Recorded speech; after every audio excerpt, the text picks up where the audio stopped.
अस्सलामुअलैकुम नाजरीन, आप देख रहे हैं न्यू बीबीसी न्यूज HD और मैं हूं आपकी मेजबान सना चौधरी। शामिल करते हैं आज की अहम खबरें। खबर शामिल करते हैं खानेवाल से। साजिद महमूद मलिक की रिपोर्ट के मुताबिक मखदूमपुर पहुड़ा के रहायशी मोहम्मद अनवर इंसारी अलमारूफ टेंट वाले के साहबजादे नौजवान डॉक्टर मोहम्मद अवैस इंसारी की शानदार कामयाबी।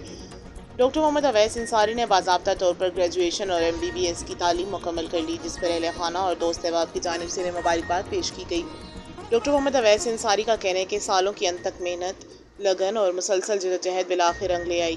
एक मेहनती तालिब इल्म से एक हमदर्द डॉक्टर तक का सफ़र इनके लिए एजाज़ है। इनके भाई मोहम्मद रईस ने कहा कि डॉक्टर अवैस की कामयाबी पूरे ख़ानदान के लिए बाइस फ़ख्र है। उन्होंने अहले इलाका और दोस्त अहबाब से अपील की कि डॉक्टर अवैस की कामयाबी का जश्न मनाने और इनके पेशा वराना सफ़र के नेबाब के आगाज़ पर इन्हें अपनी खसूसी दुआओं में याद रखें। डॉक्टर मोहम्मद अवैस इंसारी को MBBS मुकम्मल करने पर दिल की गहराई से मुबारकबाद। अल्लाह ताला इन्हें इंसानियत की खिदमत में कामयाबी अता फरमाए, आमीन। रिपोर्ट हाजी साजिद महमूद मलिक।